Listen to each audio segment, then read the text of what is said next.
Hi అండి, నమస్తే. Welcome back to our channel Shalini సర్విల్లు. ఇవాళ మన సాఫ్ట్ అండ్ స్వీట్ రెసిపీ వచ్చేసి రవ్వ కేసరి. గుడిలో ప్రసాదంలా కమ్మగా కుదరాలంటే ఈ కొలతలతో చేయండి.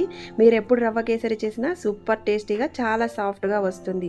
కరెక్ట్ మెజర్మెంట్తో ఎలా తయారు చేయాలో చూసేద్దాం రండి. ముందుగా స్టవ్ ఆన్ చేసి ఒక కడాయి పెట్టుకున్నానండి. ఇందులో ఒక 2 టేబుల్ స్పూన్స్ గీ యాడ్ చేస్తున్నాను. గీ కొంచెం మెల్ట్ అయ్యాక 10 జీడిపప్పులండి వేయించుకొని పక్కన పెట్టుకోవాలి. ఎర్రగా వేయించుకుంటే ఏంటంటే కొంచెం క్రిస్పీగా ఉంటాయి, టేస్ట్ వైజ్ కూడా బాగుంటుంది. తీసేసుకొని ఒక పక్కన పెట్టుకుంటున్నాను. ఇదే ప్యాన్లో కొంచెం గీ యాడ్ చేసి 1 కప్పు రవ్వ తీసుకున్నానండి. రవ్వని బాగా వేయించుకోవాలి, మంచి కలర్ వచ్చేంత వరకు వేపుకోవాలి. రవ్వ వేగాక మంచి వాసన వస్తుందండి. అప్పటి వరకు నిదానంగా సిమ్లో పెట్టుకొని వేయించుకోవాలి మీడియం ఫ్లేమ్ మీద. సాయిబాబాకి అత్యంత ప్రీతికరమైన ప్రసాదం ఈ రవ్వ కేసరి. రవ్వని సిమ్లోనే మాడకుండా అటు ఇటు కదుపుతూ వేయించుకోవాలి. పక్కన ఒక పాత్ర పెట్టుకొని అందులో ఏ కప్పుతో అయితే రవ్వ తీసుకున్నామో అదే కప్పుతో 2 కప్పుల నీళ్ళని మరిగించుకోవాలి. నీళ్ళను మరిగాక ఈ రవ్వ బాగా వేపుకున్నాం కదా ఎర్రగా, ఈ రవ్వలో వేసేసుకుంటున్నాను. ఇట్లా హాట్ వాటర్ వేసుకోవడం వల్ల రవ్వ తొందరగా బాయిల్ అవుతుంది, ప్లస్ ఎక్కడ ఉండలు లేకుండా చక్కగా ఉడుకుతుందండి. ఫాస్ట్గా కూడా వర్క్ అయిపోతుంది. ఏ కప్పుతో అయితే రవ్వ తీసుకున్నామో అదే కప్పుతో 1 కప్పు షుగర్ తీసుకుంటున్నానండి. 1 కప్పు రవ్వకి 1 కప్పు షుగర్ అయితే సరిపోతుంది. మీ టేస్ట్కి తగ్గట్టుగా అడ్జస్ట్ చేసుకొని యాడ్ చేసుకోండి ఫ్రెండ్స్. కొంతమంది ఎక్కువ స్వీట్ తింటారు, కొంతమంది తక్కువ తింటారు కదా. ఎక్కువ కావాలనుకున్న వాళ్ళు ఇంకొక 1/2 కప్పు యాడ్ చేసుకుంటే ఎక్స్ట్రా స్వీట్ యాడ్ అవుతుంది. చక్కెర వేయగానే రవ్వ కొంచెం లూజ్ అవుతుందండి. ఈ మిశ్రమాన్ని బాగా కలిపేసుకొని ఇందులో 1/2 కప్పు పాలు యాడ్ చేస్తున్నాను. అన్నీ కలిసేలాగా మంచిగా కలిపేసుకుందాము. ఇందులోనే 1 స్పూను నెయ్యి యాడ్ చేస్తున్నాను.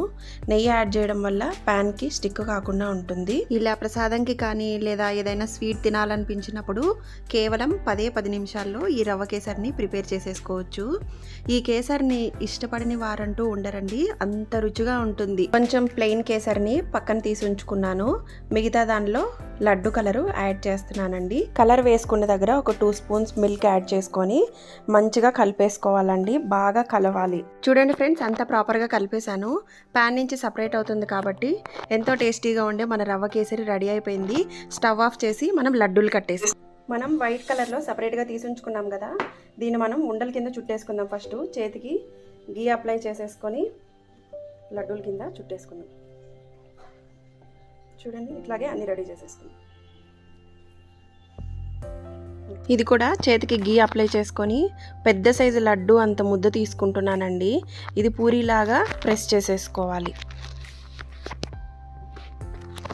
మంచిగా పూరీలాగా ఒత్తేసుకున్నాక ఇందులో మనం చిన్న సైజు లడ్డూలు చేసుకున్నాం కదా వైట్ కలర్వి, ఇవి మధ్యలో పెట్టుకొని ఆల్ సైడ్స్ క్లోజ్ చేసుకొని వీడియో క్లిప్లో చూపిస్తున్న విధంగా లడ్డూలు చుట్టేసుకోవాలండి. ఇలా చేయడం వల్ల మంచి షేప్ అయితే తయారవుతుంది. మధ్యలో జీడిపప్పుతో గార్నిష్ చేసుకొని సర్వ్ చేసేసుకోవడమే ఫ్రెండ్స్.